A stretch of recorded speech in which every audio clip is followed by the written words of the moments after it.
वैद्यकीय संशोधन भाग 5 हिंदी वैद्य दिलीप गाडगिल पुणे। तो मैं बात कर रहा था कि जो लोगों के मन में गलत सहमियाँ है, ऐसे एलोपैथी डॉक्टर समझते हैं कि दवा कब लेनी है, किसके साथ लेनी है, इसका कुछ मायना रखता है, इसको महत्व होता है। तो उनके हिसाब में ये गलत सहमी है। ऐसा कुछ नहीं होता। जो भी एक्शन होती है वो द्रव्य की एक्शन इस प्रकार की होती है, औषध की एक्शन होती है। कैसे भी कभी भी लिया जाए तो भी वो परिणाम करेगा ही। इसका नतीजा ये रहा कि जैसे हम जिस उद्देश्य से एक किसी दवा का प्रयोग करते हैं, वो काम वो द्रव्य करता ही है, ये औषध करता ही है। लेकिन उसके साथ जो हम नहीं चाहते वो भी कार्य कर देता है। और इसीलिए एलोपैथी में साइड इफ़ेक्ट्स होते रहते हैं। हर मेडिसिन के साइड इफ़ेक्ट्स है। ये रिजल्ट्स हम नहीं चाहते, ये परिणाम हम नहीं चाहते हैं, फिर भी वो होते ही रहते हैं। क्योंकि उसको रोकना कैसे, इसके बारे में आयुर्वेद एलोपैथी में कुछ बहस इस प्रकार की नहीं है। ज़्यादा से ज़्यादा ऐसा करते हैं कि हाँ ठीक है, इससे एसिडिटी हो रही है तो एंटासिड भी उसके साथ में दे दो, इससे इंटेस्टिनल फ्लोरा ख़राब हो रहा है तो B12 वगैरह की सब प्रिस्क्रिप्शन के साथ साथ में दे दो। लेकिन ये दवा देनी है क्योंकि ये साइंटिफिकली प्रूवन दवा है उस रोग की। इस प्रकार से आयुर्वेद में औषधियों का रत्नाकर है, समुद्र जैसा है। इतनी सारी मात्रा में औषधियाँ उपलब्ध है, तो हम चुन सकते हैं कि कौन सी औषधि प्रयोग में लानी है और फिर किस उद्देश्य से हम उसको प्रयोग में ला रहे हैं। तो उस उद्देश्य को ध्यान में रखते हुए हम विभिन्न अनुपान, विभिन्न काल कर सकते हैं। एक मुलेठी या ज्येष्ठमध ये एक अच्छी दवा है।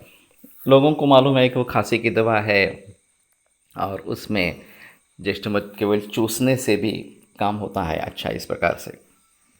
लेकिन वास्तव में यष्टिमधु या मुलेठी ये एक बहुत अद्भुत दवा इस प्रकार की है। उसके कई कार्य है और सभी कार्यों के जरिए उसका प्रयोग होता रहता है। वो संधानीय गण में है। चरक संहिता में संधानीय यानी कि दो भावों को जोड़ने वाली इस प्रकार की चीज़। परिकर्तिका या फिशर ये गुदा में होती है और फिर उसको कम करने के लिए यष्टिमधु अच्छा काम करती है। तो यष्टिमधु चूर्ण घृत के साथ या यष्टिमधु घृत ऐसा अगर अपान काल में यानी कि खाना खाने से पहले हम देते हैं तो ये खास करके वहाँ पे अच्छी काम करती है और फिर उसमें राहत मिलती है। ये वैसे कंठ्य भी है, यानी कि कंठ के लिए हितकारक इस प्रकार की है।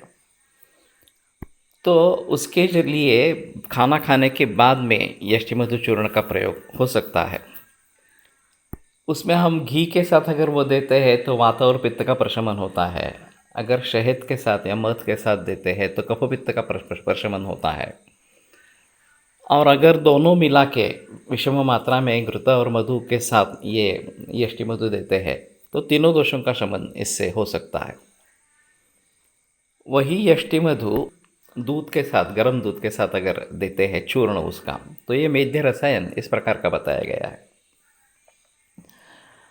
ये वैसे जीवनीय भी है, काफ़ी उसके अच्छे परिणाम इस प्रकार से है।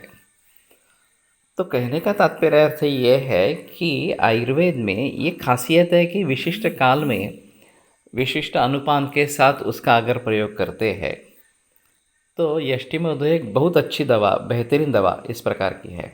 ये अगर एक द्रव्य के बारे में हुआ, एक औषध के बारे में हुआ, तो यही सिलसिला सभी औषधियों के बारे में भी होता है। और इस प्रकार से हम मुझे जो एक्टिविटी चाहिए उसको सीमित करने के लिए ये बेहतरीन तरीका इस प्रकार का है कि उस विशिष्ट अवस्था काल में, उस विशिष्ट मात्रा में, जैसे कि बड़ी मात्रा में यष्टिमधु दी जाती है क्वाथ के रूप में, तो वमन करने के लिए ये अच्छा काम करती है। तो उस प्रकार से उसका प्रयोग करना ये उचित इस प्रकार का है।